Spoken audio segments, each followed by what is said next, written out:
Hello Mustang Maniacs. Today we're going to work on the 2009 45th anniversary Ford Mustang.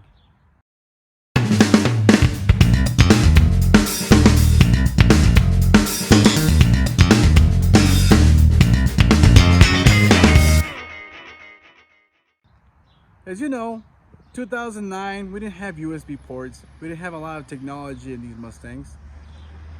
So I'm going to add some USB ports. USB hub. Input 12 volts to 24 volts. Output 5 volts. Perfect. Made in China. First, you protect it with some blue tape. And then we're going to get our measurements. And then we'll cut a hole. We're going to go about 2 inches. And then it's 1.25 inches. Then it's 6 inches from that seam to center. It's 12 inches from seam to seam. That's the center there. All right, make sure our squares line up. Pretty darn good. All right, I think we'll go with that. You can go a little bit bigger because you do have quite a bit of a lip here. Some screws go in there. So let's cut it. We're gonna use this Dremel blade, saw it out. Since it's only me, I'm not gonna film the cutting out of this part. Ta-da! There's the hole. I used the blade, but I just made sure I didn't go too far because you can see the blade's bigger than the hole. So I just brought it right to the edge, cut it out. And then once I cut that part out, I took this tool and all I did was just smooth it out a little bit. So the final product slips right in, nice and snug. Ta-da! I got a little bit of 16-2 cable, maybe like 2 feet worth. So that's about as best we're gonna get without solder. So I like to fold one this way and one that way.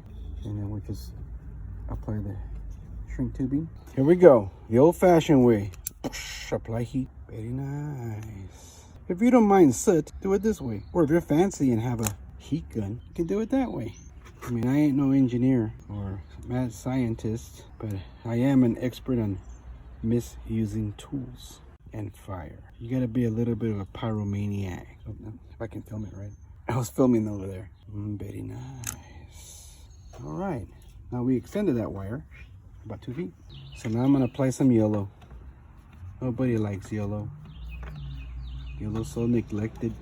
My yellow's too short. Okay, I think that'll work. All right, now let's apply heat. Pyromaniac. Like I say, we don't mind soot. It's hard being a highly trained non-professional. Ta-da! Okay, so we ran the wire up in through here. Well, it turns out right in here there's a gap.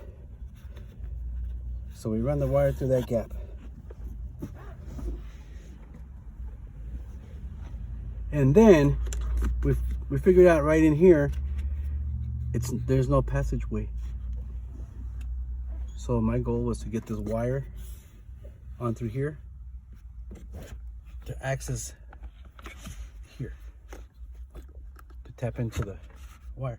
So what I did was, luckily my buddy Doug here suggested that we just drill a hole. So we drilled a hole straight through here and made a hole through this little part that was covering it. And all we did was string it, and it's hidden actually under this little channel that pops out of here.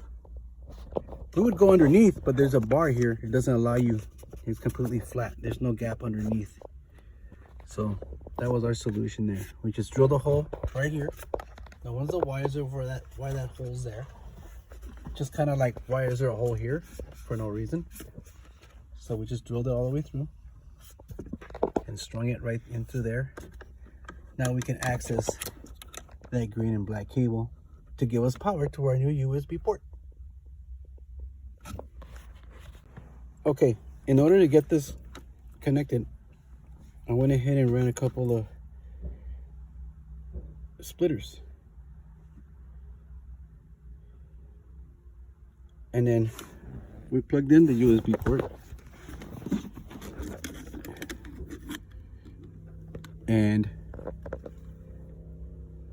does it show charging? Yeah, right there. And we're charging. Good to go. If you like this content, punch the subscribe button, ring that notification bell, and as always, keep the rubber down, and God bless you.